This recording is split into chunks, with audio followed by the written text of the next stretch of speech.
This is the IELTS listening test. You will hear a number of different recordings, and you will have to answer questions on what you hear. There will be time for you to read the instructions and questions, and you will have a chance to check your work. All the recordings will be played once only. The test is in 4 parts. At the end of the test, you will be given 10 minutes to transfer your answers to the answer sheet. Now turn to Part 1.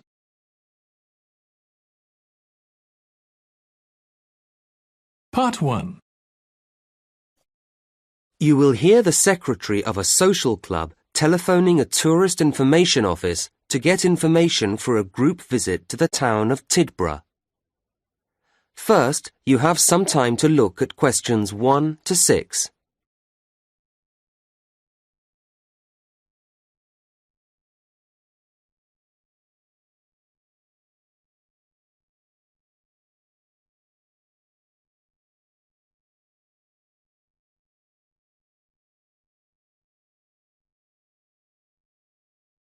You should answer the questions as you listen, because you will not hear the recording a second time.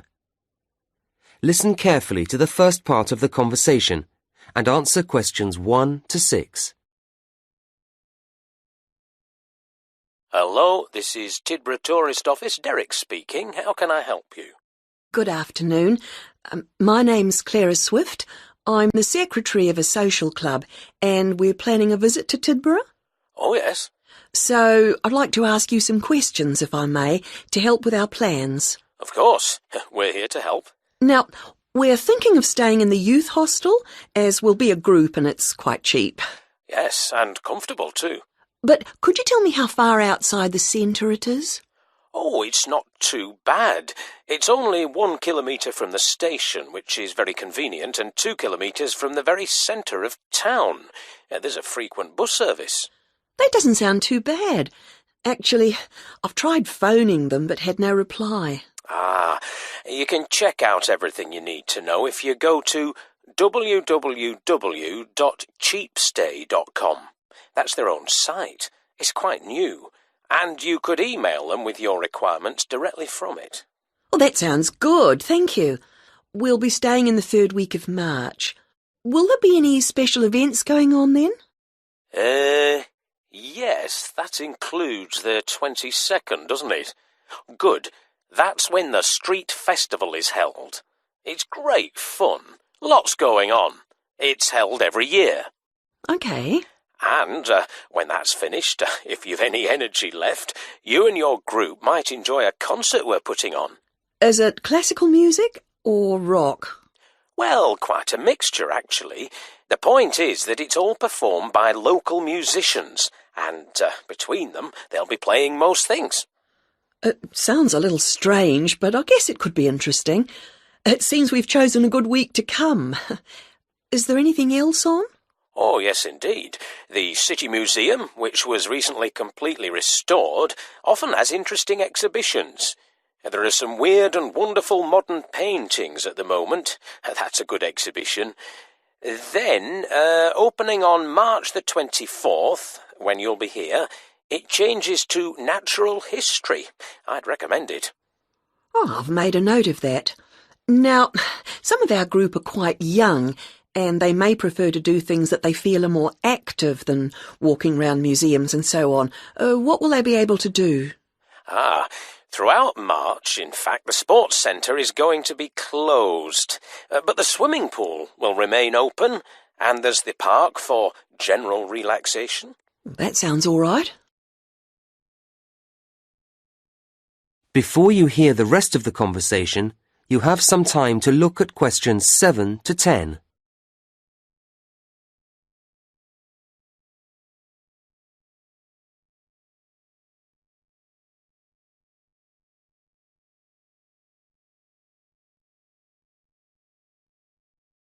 Now listen and answer questions 7 to 10.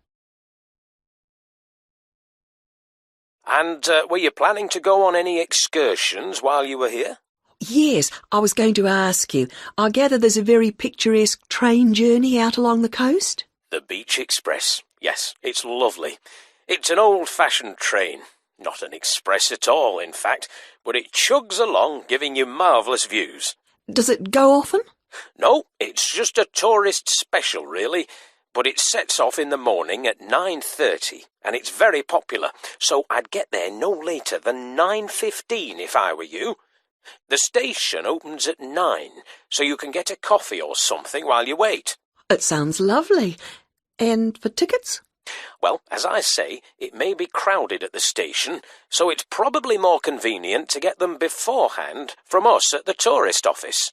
The youth hostel may sell them too. You'd have to check that. OK, I will, thanks. How much are tickets? £5, although students get 20% off. And if there are more than 10 of you travelling together, you get 15% off, so it's very reasonable. Yes, that's not too bad. And is it a long ride? Not really. I think it's about 3 hours actually in the train. You'll be back for lunch about 4 hours later. It stops twice for half an hour so you can stretch your legs, have a little stroll on one of the beaches. I see. Well, you've been very helpful. Thank you. Not at all. I hope you enjoy your visit. Contact us any time.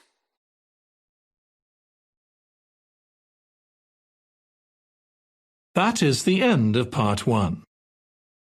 You now have 1 minute to check your answers to part 1.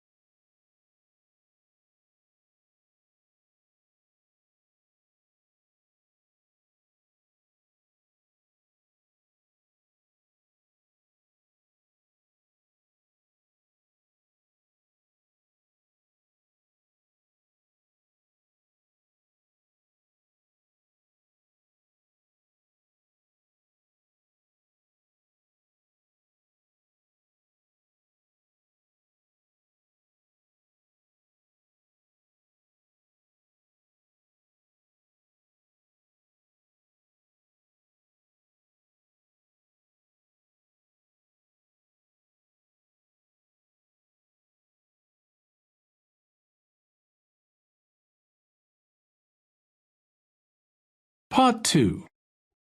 You will hear a director of Hawkins, a large department store, giving an introductory talk to a group of temporary staff on their first day at the company. First, you have some time to look at questions 11 to 13.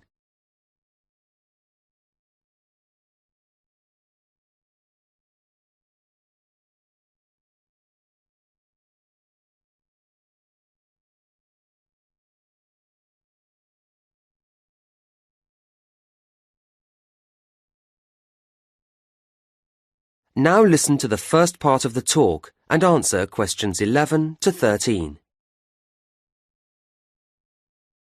Hello everybody and welcome to Hawkins. I very much hope you will enjoy working here and indeed that some of you may take the opportunity to join our permanent staff.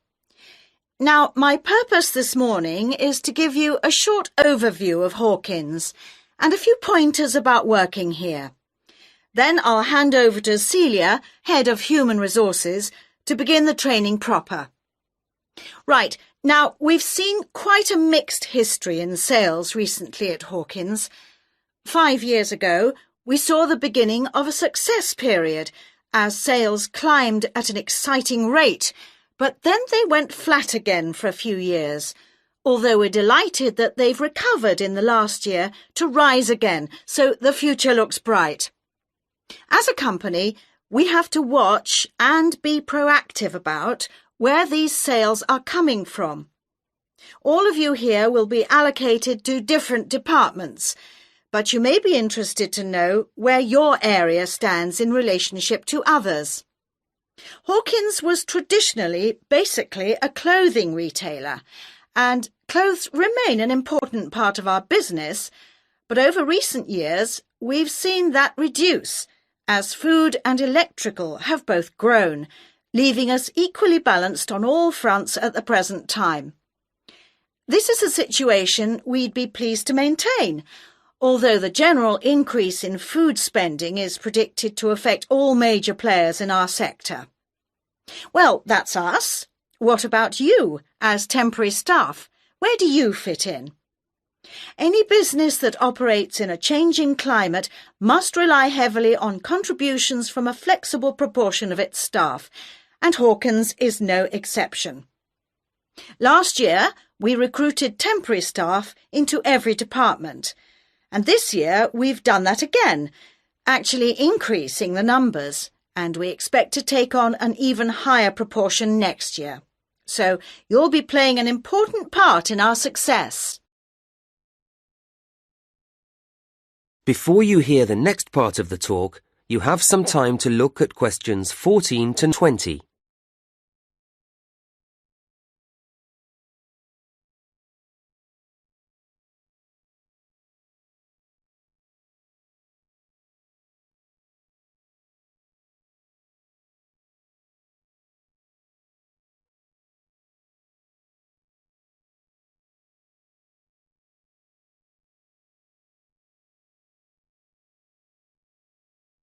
Now listen and answer questions 14 to 20. We regard the Hawkins approach to the retail business as something special. Our mission statement, the guiding idea behind everything we do, is based on quality and is phrased creating value for customers. And this belief applies to every customer and every purchase, however large or small. Happy customers means good business for us, and your main aim must always be to keep customers happy. If any kind of problem or complaint arises, don't try to resolve it yourselves or simply leave it to a colleague, but get the assistance of your line manager. It's his or her responsibility to sort it out. A properly resolved problem will mean we get a loyal customer for life, and that's why we need to make sure that everyone who shops here feels they have had a positive experience, not just a routine transaction. We like to remind customers that everything we sell in Hawkins is high quality. It's the basis of our advertisements. But keep customers informed. Let them know about special offer products. To keep yourself up to date about these and all the other aspects of the company, please look carefully through the newsletter that we publish each month. And something else you'll need to do regularly is to talk with your section supervisor, and you do this in your progress meetings, which will be every Thursday. OK?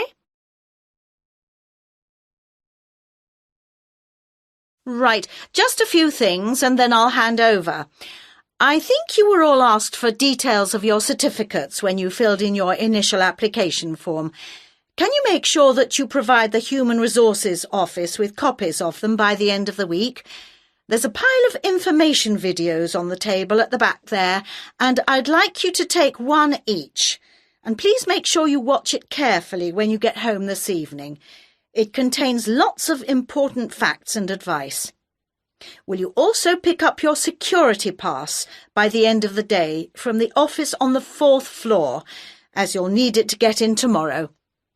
Don't forget you'll need it to obtain your staff discount when you make any purchases. OK, that really is it from me, so now, Celia, if you'd like to take a...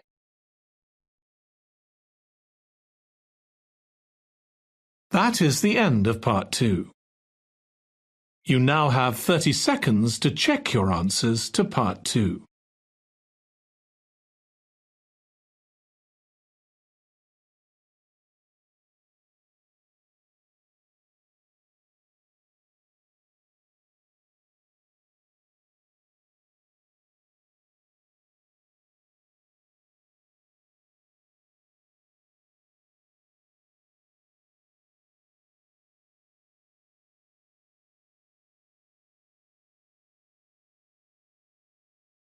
Part 3. You are going to listen to a conversation between 3 university students, Alice, Paul and Michelle. They are discussing various aspects of an upcoming biology assignment. First, you have some time to look at questions 21 to 26.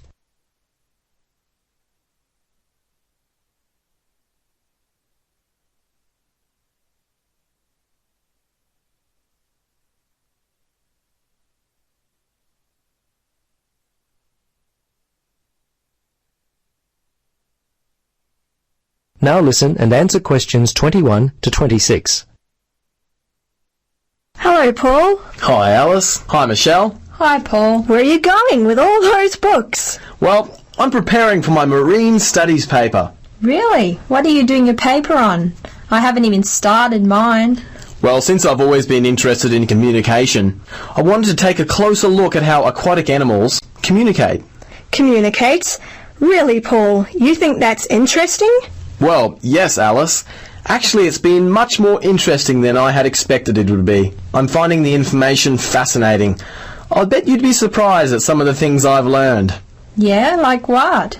Well, much of the world is covered by water, but it wasn't really until the first third of the 20th century that people even began to explore the depths of the ocean. Prior to its exploration, scientists just thought of it as a completely silent world. Of course, today we know it is full of sounds. Such as? Well, all kinds of living things in the ocean, from prawns to whales, call back and forth to each other. How do we know that prawns talk to one another? Good question.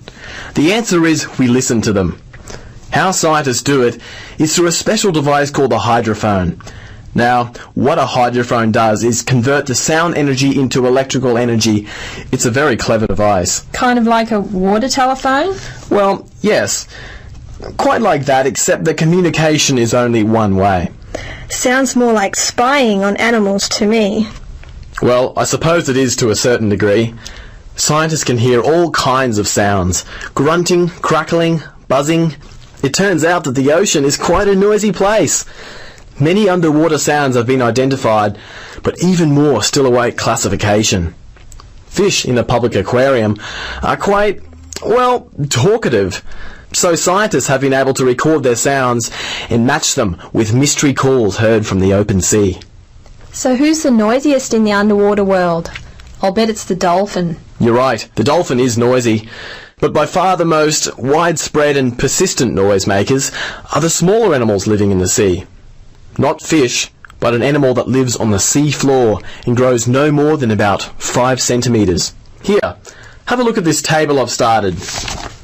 Ah, I see. The snapping shrimp is the noisiest sea creature. This is interesting. It makes its sharp snapping sound with its enlarged claw, which also functions like a water pistol. Yes, I was reading millions of these animals just offshore have been known to frighten people walking along the beach in Japan. And this is interesting. It says here that seahorses in an aquarium made such a loud noise that people could hear them from across the room. These little creatures are amazing. Before you listen to the rest of the conversation, you have some time to look at questions 27 to 30.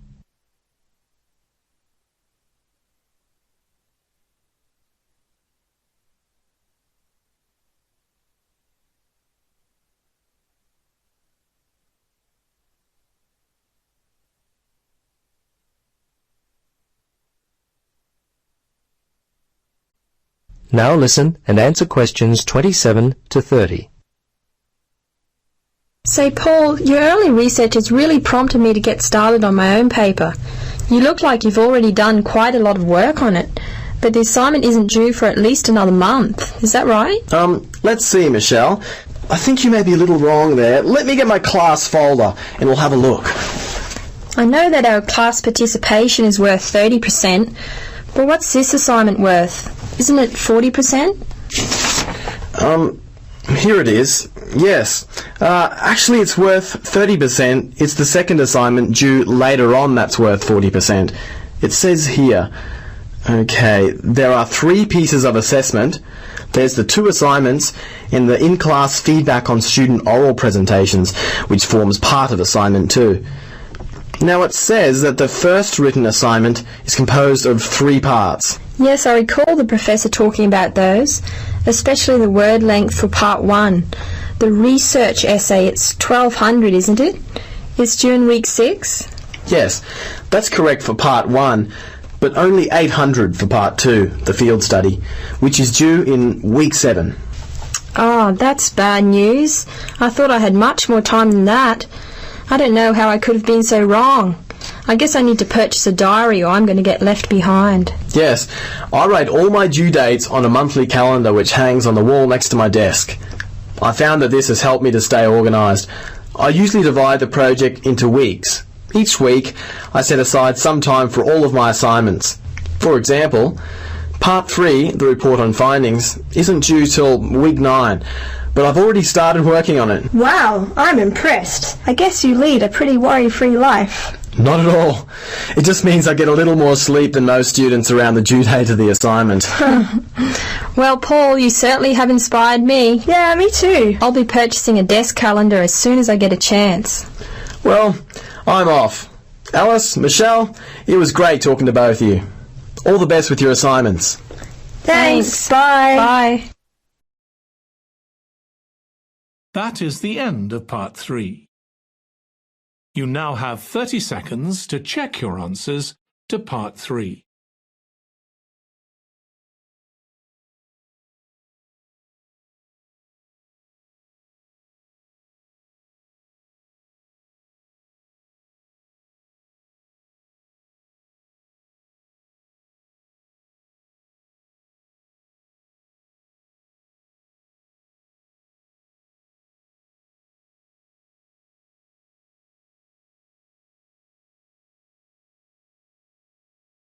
Part 4.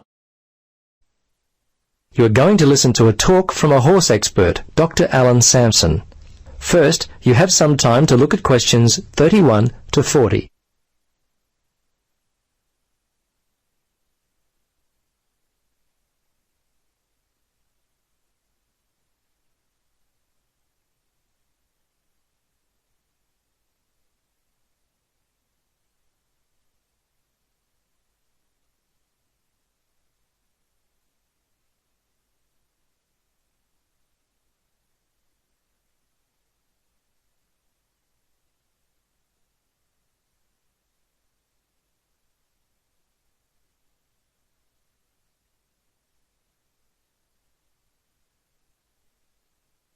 Now listen and answer questions 31 to 40. Hello everyone. It's my pleasure to talk to you today, and I hope that my experience will help you as you choose your course of study here at the university. There are a number of key areas that I want to highlight in my talk with you today. Firstly, I hope to show that there are real career opportunities in the equine or horse industry. Also, I want to point out the qualifications you'll need in order to find employment within the industry. A lot of people look at horse training and other equine activity as being a task that can be done by anyone. I hope to show you today that this is far from true by pointing out some of the typical tasks that those employed within the horse industry are expected to carry out on a regular basis. I think you'll see that our work is far from a simple activity and requires discipline and dedication. Our riding school for young riders and an in-depth look at the principles of dressage, the French word meaning training, I won't have time for today, but we'll discuss in later sessions. And although beyond the scope of my talk today, breeding is also an incredibly interesting area of study which I look forward to sharing with you at a later date. Perhaps I should begin my talk by giving you a broad brush overview of the equine industry and where it's headed. Today, the industry is a multi-million-pound concern. Many areas of the horse or thoroughbred industry, as it is often called, are expected to continue to expand as part of the national growth trend in leisure industries. The large investment of the Middle Eastern countries in the 1980s and the more recent investments from the Japanese has had a large influence in the development of the current strong market for both racing and breeding stock here in England. Currently, the thoroughbred industry is generating more than £900 million per year in exports alone. As you can imagine, opportunities exist in many branches of the thoroughbred industry. In fact, in a number of areas, the industry is really expanding.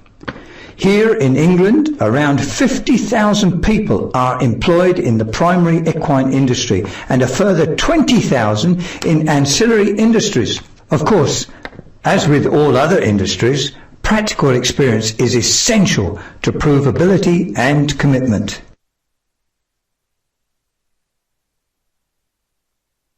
Although I said the employment outlook for those working in the equine industry is favourable, employers are increasingly looking for more experience and higher qualifications.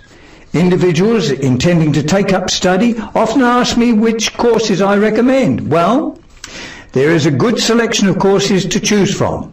Personally, when I began in the industry, I enrolled in a part-time certificate in equine management course. It's a good way to gain a general overview of the industry, but offers only minimal career opportunities for graduates. The Bachelor of Equine Science and Thoroughbred Management courses offer a more in-depth look at specific learning areas. Horse riding theory, grooming and saddling are covered, as well as the more scientific areas such as the history and characteristics of breeds, my current area of research, as well as such topics as anatomy and safety in horse handling. From this degree, students can choose to undertake postgraduate studies. By far, the two most common employment areas for university graduates within the equine industry is equitation, which is, by definition, the act or art of riding a horse, and horse training and management, which involves such diverse activities as instruction, stable upkeep, and horse show entries. For those of you looking for long-term, secure employment within the industry, I recommend undertaking some kind of educational coursework. These days, just to be a stable hand, job seekers are presenting with college certificates, which are increasingly becoming the minimum level of education. Working in racehorse stud management, grassland management, and equine exercise and nutrition requires a Bachelor of Science, and no longer will the bachelor's degree suffice when it comes to specialised equine health and research. Only postgraduates or PhDs are now finding employment in these kinds of areas. I'd now like to take a brief look at the degree to which...